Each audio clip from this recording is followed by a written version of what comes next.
श्री जगदीश प्रसाद गुप्ता छत्तीसगढ़ शासन में chief engineer के पद से रिटायर होने के बाद श्री द्वारिका महाराज स्मृति न्यास के तत्वाधान में श्री द्वारकाधीश एवं बागेश्वर महादेव मंदिर का वर्ष 2005 में अपने पुत्रों इंजीनियर कुंजन गुप्ता एवं इंजीनियर भुवन गुप्ता के सहयोग से अवंती विहार रायपुर छत्तीसगढ़ में निर्माण करवाया। श्रीमद् भागवत कथा, राम कथा, गीता तत्व, वेदांत आदि के तात्पर्य को व्यासपीठ से कहने के कारण संतों द्वारा इन्हें आचार्य श्री जगदीश भी कहा जाता है। अपना संपूर्ण जीवन परमात्मा की सेवा में दिया। उन्होंने परमात्मा भगवान श्री द्वारिकाधीश के दिव्य गुणों और कर्मों को लेकर अभी तक 15 ग्रंथ लिखे हैं, जिन ग्रंथों को भारतवर्ष के जगत गुरु और महापुरुष संतों के द्वारा आशीर्वाद प्राप्त हुआ है। उनके ग्रंथ श्वेताश्वत रूपनिषद, सरलतम बोध के चतुर्थ विचार, दो पक्षियों का आध्यात्मिक रूपक, इसका उद्बोधन सुन रहे हैं आप। श्वेताश्वत रूपनिषद, सरलतम बोध का उद्बोधन सुन रहे हैं आप। हरि ओम।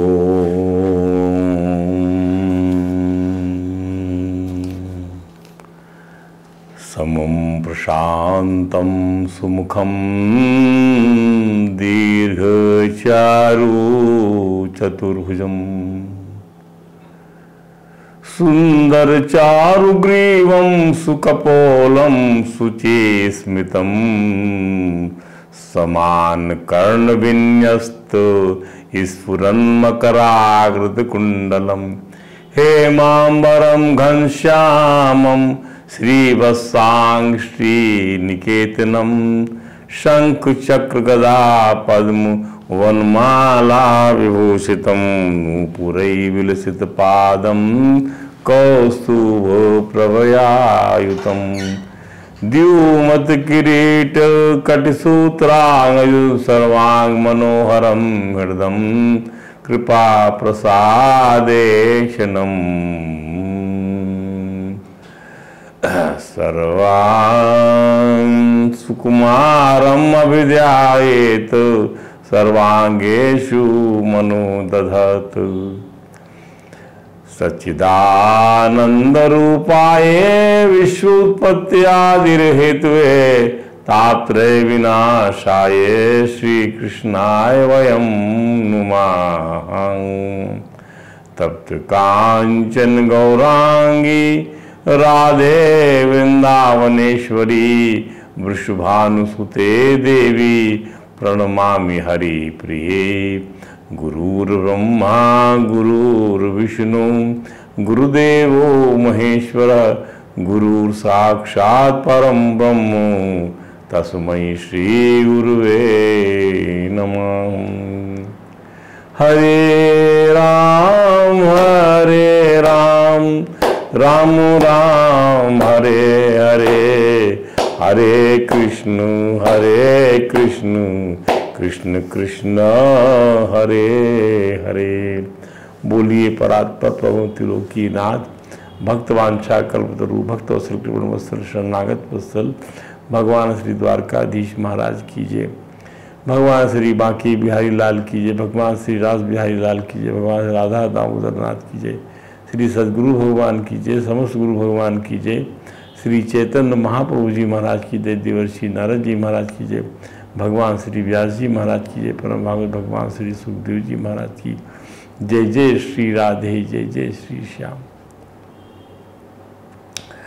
आइए श्वेताश्वतरोपनिषद सरलतम बोध के हम तृतीय विचार उसकी हम विवेचना कर रहे हैं। तृतीय विचार का जो है शीर्षक है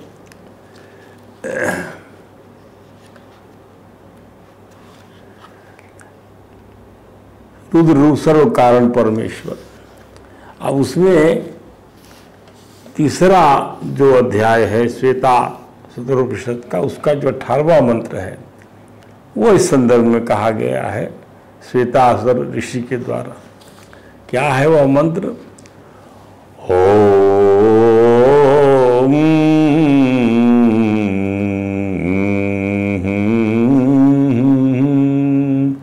नवद्वारे पुरे देहि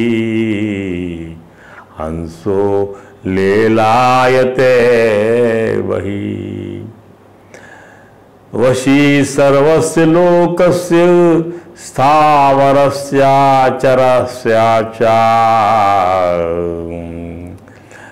9 द्वारे, और फिर इसके बाद अगला मंत्र है अणोरणीयान महतो महीयान आत्मा गुहायाम निहितो अस्य जंतो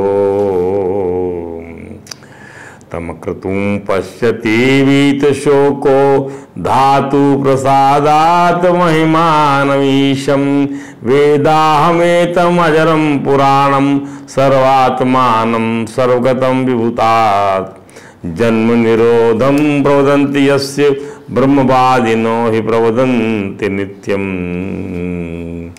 ये जो है हमारे पास ये तीनों मंत्र हैं श्रुति के, इसकी विवेचना करते हैं। क्या है? 9 द्वारे पुरे देहि हंसो लेलायते वही।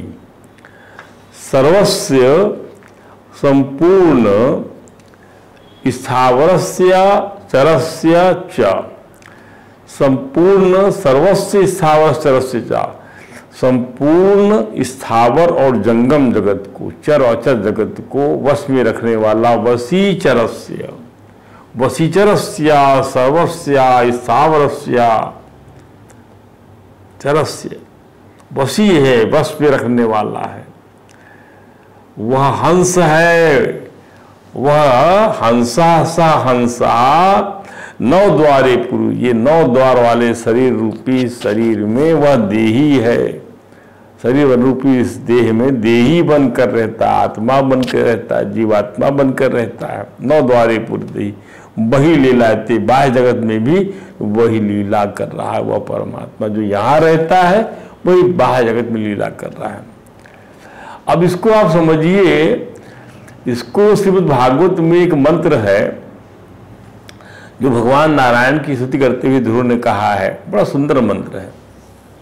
एकस्त्वमेव भगवन् इदम् आत्मशक्त्या मायाख्योर्गुणया महदादिशेषं सृष्ट्वानुविश्य पुरुषस्तदस्पुनेषु नानेव दारुषु विभावसु बत विभासी। भगवान जो है ऐसे विद्यमान है, एक ही प्रभु जो है नाना प्रकार की लकड़ियों में, नाना प्रकार की आकृति रूपी लकड़ियों में, ये काठी में, किसमें नहीं है। उदाहरण के लिए अग्नि का भाव है तो अग्नि का निवास स्थान काष्ठ है, और काष्ठ माने क्या? काष्ठ माने वह पार्थिव स्थान, जिस पार्थिव स्थान में वह परमात्मा अंदर में है। तो वह प्रभु अपनी आत्मशक्ति, अपनी माया, योग माया से, जिसको माया कहा जाता है, वह उससे जो है उस अव्यक्त प्रकृति जब शुद्ध होती है, परमात्मा जो है का चिदांश है, काल है, उनकी सृष्टि है, उस विकृति महतत्व बनता है, महतत्व से अहंकार बनता है, महतत्व से अहंकार, अहंकार से जो है पंच महाभूत बनते हैं। इन सबको बनाकर भगवान स्वतः इसके अंदर सृष्टि में प्रवेश कर जाते हैं आत्मा रूप से, व्यापक रूप से। जैसे अग्नि घुसी हुई है सब लकड़ियों में, वैसे ही नाने वो दारुसु विभावसु, नाना प्रकार की लकड़ियों में प्रकट हुई आग अपनी उपाधि कर सा भिन्न भिन्न, वैसे ही परमात्मा है। तो श्रुति का अर्थ यहाँ स्पष्ट हो गया इस वाली उक्ति से। तो वैसे भागवत जो है, भगवान की जो भागवत है वह जो है श्रुतियों का सार है, श्रुतियों का भाष्य है। परमात्मा अपनी माया शक्ति सृष्टि रचना करते हैं, हाँ करते हैं। 9 द्वार वाले शरीर रूपी पुरों का निर्माण कर उसमें अंतर्यामी रूप से स्थित हो जाते हैं। साथ ही बाह्य जगत में प्रपंच की रचना कर नाना रूपों में भासते हैं। बाह्य जगत में प्रपंच की रचना करके नाना रूपों में सब परमात्मा ही भास रहा है चारों तरफ में, उसी की सत्ता है, कोई सत्ता और कहीं से नहीं, उसकी ही सत्ता है। जैसे अग्नि लकड़ी में अंतस्थ है, लकड़ी के घुसी हुई है, और प्रकट रूप से अनेक उपाधियों के रूप में जलती हुई जैसी होती है। क्या बात, प्रकट रूप में कहीं कैसी जल रही, कहीं कैसी जल रही, कहीं कैसी जल रही है। तो इसी प्रकार से कहा गया वही लीलायते, बाह्य जगत में भी लीला कर रहा वही परमात्मा इसी प्रकार से। अब हंस देही नौ द्वारे पूरे लीलायते, हंस माने परमात्मा, अविद्याम तत्कारिचा नाशती हंसा, जो अविद्या और अविद्या के कार्य को नष्ट कर दे उसको हंस कहते हैं। अविद्याम तत्कार्य, अविद्या उसके कार्य को नष्ट कर दे वो हंस है। ये परमात्मा रूपी हंस नौ द्वार वाले शरीर रूपी पुर में पुरुष रूप से विद्यमान है। यही चराचर जगत का वशी है, इसको वश में रखने वाला है। बाह्य जब लीला करता है, पुरुष रूप से अंतर्यामी बनकर शरीर रूपी नगर में निवास करता है। ये समझने के लिए बताया गया आपको, इससे अधिक आप बुद्धि आपकी नहीं समझ पाएगी।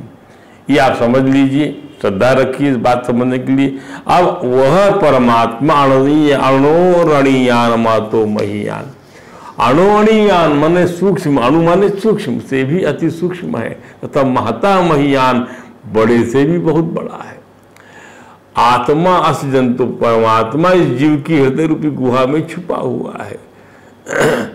धातु प्रसादात, सबकी रचना करने वाले परमेश्वर कृपा से, धातु प्रसादात पंचमी एक वचन, उसकी कृपा से, उस धातु कृपा से, परमेश्वर कृपा से, तम अक्रतुम ईशम, जो संकल्प सहित परमेश्वर को और उस परमात्मा की महिमा को देखता है, महिमानम पश्यति, उस संकल्प रहित परमेश्वर, अक्रतुम ईशम, क्या संकल्प, खाली जो है बस कोई संकल्प नहीं, माया चेरी सरी काम करती, इसको क्या कोई समझ नहीं सकता इसको। वह सब प्रकार के दुखों से रहित हो जाता है।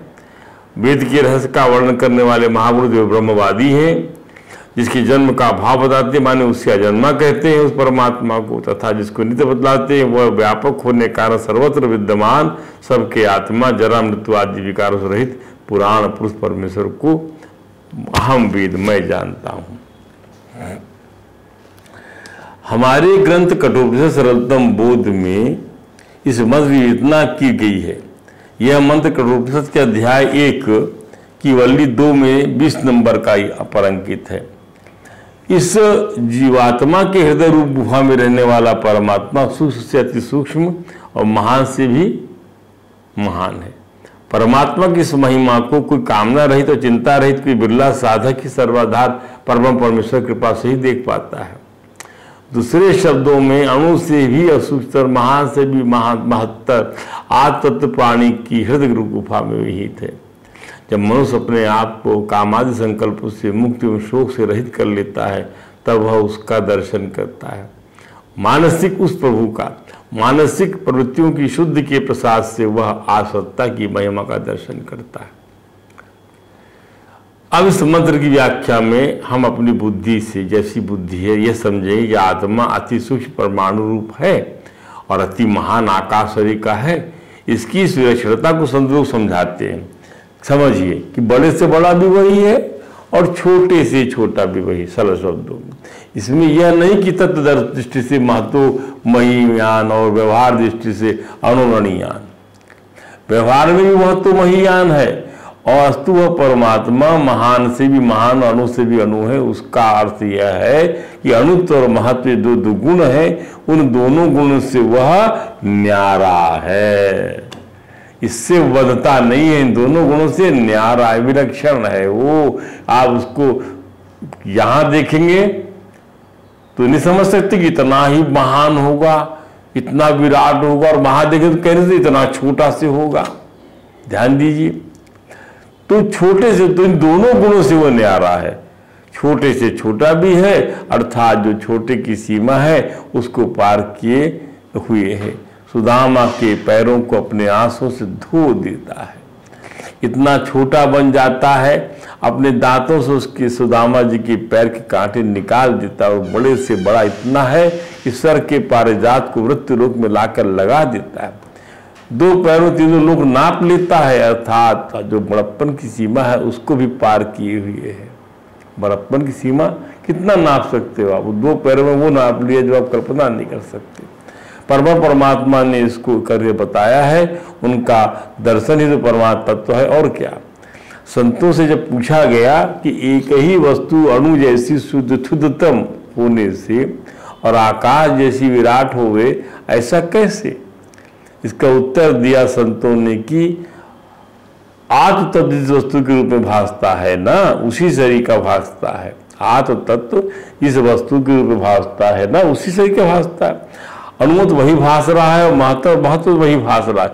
बीज भी वही है और वृक्ष भी वही है, बीज भी वही है और वृक्ष भी वही है। ध्यान दीजिए। तो यह आत्मा मिलता कहाँ है? तो बोले जंतु यानी जीव के हृदय में। जीवात्मा को यहाँ जंतु कहा गया, जंतु के हृदय में मिलता। हृदय कोई गुहा कहा गया। इसी बात को थोड़ा समझ ले। जंतु का सामान्य प्रयोग कीड़े मकोड़े के लिए होता है, अतः जंतु शब्द तुच्छता के संदर्भ में प्रयोग में आता है। जब वह अनुरूप है तो यही कहना बनता है ना कि वह जंतु भी गुफा में मिलता है, अर्थात सभी जीवों की हृदय रूपी गुफा में मिलता है।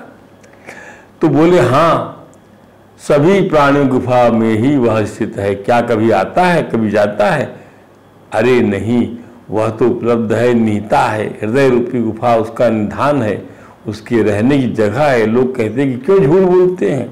जरा अपने भीतर झांक कर देखो, सत्य से सामना हो जाएगा।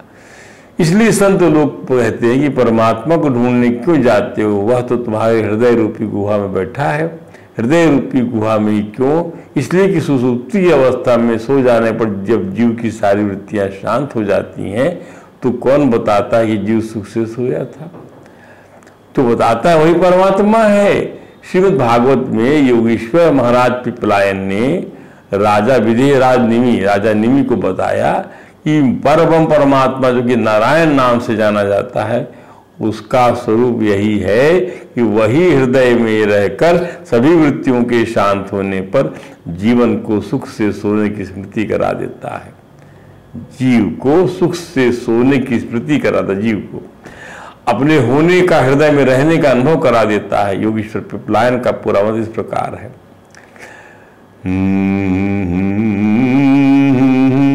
अंडेषु पेशिषु तरुषु अविनिश्चितेषु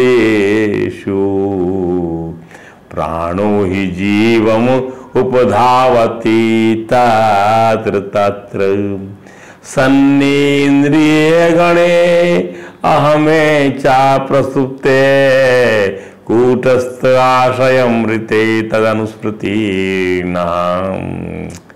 जगत में 4 प्रकार के जीव होते हैं।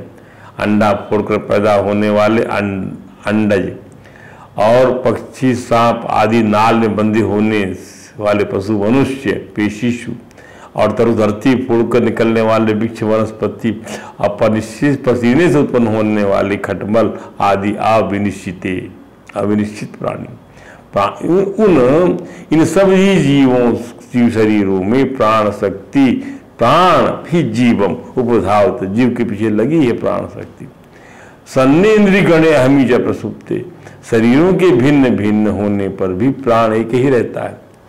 शरीरों के भिन्न भिन्न रहने पर प्राण एक ही रहता है।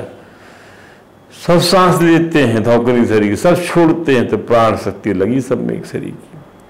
सुसुप्ति अवस्था में जब इंद्रियां निश्चेष्ट हो जाती हैं, वृत्तियां शांत हो जाती हैं, हृदय रूपी गुहा में लीन हो जाती हैं, यहाँ तक कि अहंकार भी सो जाता है, लीन हो जाता है, अर्थात लिंग शरीर नहीं रहता। उस समय कुटस्थ आत्मा भी न हो तो इस बात की पीछे से याद कौन दिलाए कि भाई जीव सुख से सोया था या मैं सुख से सोया था? पीछे होने वाली स्मृति ही उस आत्मा के हृदय रूपी गुहा में होने का प्रमाण है। अब सपने में आत्मा का अनुभव नहीं होगा, ध्यान दीजिए, सपने में आत्मा का अनुभव नहीं होगा। जागृत अवस्था में भी वह नहीं मिलता, जब भी मिलेगा इंद्रियों के शांत होने पर ही मिलेगा। जब भी मिलेगा इंद्रियों के शांत होने पर ही मिलेगा। जागृत स्वप्न सुसुप्ति का निषेध कर ही उसको पाना होता है, इसलिए वह गुहा में रहता है, बड़े गुह्य स्थान में रहता है। अर्थात जागृत अवस्था का निषेध करिए, जागने का कोई अर्थ नहीं है वहां पर, स्वप्न का कोई अर्थ नहीं, वहां पर सुसुप्ति का कोई अर्थ नहीं है, क्योंकि कहाँ रहता है? वो गुहा में रहता है। गुहा में। कहाँ रहता है? गुहा में। तो बड़े गुह्य स्थान में रहता है, गुप्त स्थान में रहता है, जिसको कई कपड़ों से ढक के रखा जाता है, उसको गुहा स्थान बोलते। कई कपड़ों से ढका, कई परतों में ढका हुआ वह हीरा है, कई परतों में ढका हुआ है, वैसे ही है वो। उसको क्या आप जो है निद्रा की अवस्था में, स्वप्न की अवस्था में या और जो है जागृत अवस्था में, इसका निषेध करके जब इन अवस्थाओं से ऊपर होंगे तब उसका आप अनुभव कर सकेंगे। ध्यान दीजिए। तो वह हमारे शरीर में गुह्य स्थान में छिपा हुआ रहता है। कौन उस आत्मा को देखता है? अरे जो बीत शोक है वह देखता है। बीत शोक कौन? जो बीत शोक, तम आकृतु पश्यति बीत शोका, उसे देखने वाला शोक रहित होता है। शोक रहित होने के लिए जरूरी है कि अपनी वृत्तियों को अंतर्मुखी बनाओ। कौन आया और कौन गया, कौन मरा और कौन जिया, छोटी छोटी बातों में अगर अपने मन को उलझाए रखेंगे हम लोग तो इस गहन और महान विषय को कभी हम नहीं समझ पाएंगे। इसको जानना ही निःश्रेयस की प्राप्ति कराने वाला है। इसलिए उन बातों मत उलझो। वो अभिक्षेप है। उसने ऐसा कहा, उसने एक ने वाई से कहा, वाई ने आपसे कहा कि वो ऐसा कह रहा था, उसमें आप उलझ गया। इतने उलझना है। जब 1 to 1 कोई बात हो तब कोई बातचीत की जाए। तो विक्षेप मत पैदा कर दिए अपने फोकस करने वाले काम में। काम तो रुक नहीं रहा है, फिर काहे का विक्षेप, काहे का झगड़ा, काहे की लड़ाई? जिसको जानना ही निश्चय की प्राप्ति कराने वाला। संत लोग कहते हैं कि मन में एक साथ दो बातें नहीं आती। मन में एक साथ दो बातें नहीं आती। मन में घड़ा और कपड़ा एक साथ नहीं आएगा, सोना लोहा एक साथ नहीं आएगा, स्त्री पुरुष एक साथ नहीं आते। हर वस्तु बारी बारी से मन में आती है। पहले पुरुष आया, उसके साथ फिर हट गया, दूसरा दृश्य आ गया, दूसरा दृश्य आ गया, पहले दूसरा दृश्य आया, फिर दूसरा दृश्य, पहले इस प्रकार से। वैसे भी दो विषयों का ज्ञान एक साथ नहीं होता। हर वस्तु बारी बारी से मन में आती है। इस सामान्य सिद्धांत के अनुसार परिच्छिन्न और अपरिच्छिन्न, जो कटने पिटने वाली वस्तु, जो कटने पिटने वाली वस्तु नहीं है, दोनों वस्तुओं का ज्ञान एक साथ नहीं होगा। दोनों वस्तुओं का ज्ञान एक साथ नहीं होगा।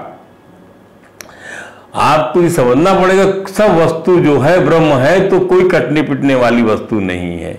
ध्यान दीजिएगा। इतना भर आपने समझ लिया तो आपको समझ में आ जाएगा कोई वस्तु परिच्छिन्न नहीं है, दूसरी सत्ता नहीं है, दूसरा कोई ऐसा भेद नहीं है। भय भी नहीं लगेगा, आपको निर्भय सत्ता की प्राप्ति हो जाएगी।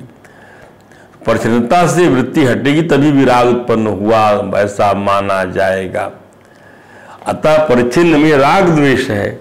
कटने पिटने वाली स्थिति में जो व्यक्ति स्थिति जो अभी कमरे में है उस कमरे में नहीं है, जो आप में है उसमें नहीं है, ऐसा सोचे, राग द्वेष है। तो दो वृत्ति उसे छोड़ेगी नहीं, इंद्रियां उसे नहीं छोड़ेंगी। और परिच्छिन्न से राग द्वेष छूटने पर ही विवेक जागृत हुआ, ऐसा माना जाएगा। कटने पिटने वाली वस्तुओं से राग द्वेष छूटने पर ही विवेक जागृत हुआ, ऐसा तो सच्चा विवेक प्राप्त करने के लिए परिच्छिन्न में आसक्ति और विषयासक्ति, इन दोनों को ही छोड़ना पड़ेगा। सच्चा विवेक प्राप्त करने के लिए परिच्छिन्न में आसक्ति अर्थात जो वस्तु कटने पिटने वाली है, देश विशेष तक सीमित है, ससीम है, स्थान विशेष तक सीमित है, काल से कटने पिटने वाली, इस घंटे में नहीं है, ऐसी जो वस्तु है उससे आसक्ति आपको छोड़ना पड़ेगा। और विषयासक्ति, इन दोनों को ही छोड़ना, उस वस्तु की आसक्ति छोड़ना पड़ेगा। क्यों? वो वस्तु अभी है, ये दृश्य है, फिर बदल जाएगा। तभी भगवान समाधान निकलेगा, मनन होगा और निधिध्यासन होगा। इसलिए एक उदाहरण से फिर समझिए इसको। शोक क्यों होता है, कैसे होता है, दुख कैसे होता है, क्यों होता है? Why we feel sorry, why we feel sorrow. बीते दिनों की वृत्ति चली जाए, पास्ट में क्या हुआ था, और हमारे पास तो इतना धन था, इतना पैसा था, और हम तो इतने बड़े अफसर थे, नौकर चाकर थे, गाड़ी घोड़े थे, हमारे यहाँ लोग खड़े रहते थे, साहब को क्या चाहिए, क्या चाह पिएंगे, किसी बात की कमी नहीं थी। आज सब चला गया, रिश्तेदार चले गए, भाई बहन सब साथ छोड़ गए, आदि आदि। रिटायरमेंट वाले अफसर को ले लीजिए, या जिनके पास पैसा है, पैसा चला गया उसको ले लीजिए, या पास्ट में बहुत पैसा था कम हो गया उसको ले लीजिए, किसी को भी ले लीजिए। जब मन इसी हुआ में फंस गया, अब क्या करूं, भयग्रस्त हो गया कि भविष्य में ऐसा ना हो जाए कि भविष्य का ख्याल कर भय होता है, भविष्य में क्या होगा मेरा। इसको याद रखिए, अरे ये बच्चा मेरे साथ नहीं है, मेरा बच्चा नहीं, कौन मेरी मदद कर, नहीं नहीं नहीं, इंसान का सत्कर्म ही उसकी मदद करता है। अच्छा करेंगे, आपका पुरुषार्थ ही आपकी मदद करने में खड़ा होता है। यदि आपके पेट का बच्चा भी आपका दुश्मन है, इसका अर्थ क्या है बताइए? इसका अर्थ क्या है कि आप दो भाई आपस में लड़ते, इसका अर्थ क्या है? इसका अर्थ ये है कि कर्म ही इसके लिए जवाबदेह है। कर्म की सत्ता जो है अटल है। अभी आप कोई नीची योनि में जा रहा है, कोई उच्च योनि में जा रहा है, कहीं कुछ बना, कोई कुछ बना, आदि आदि इस प्रकार से है।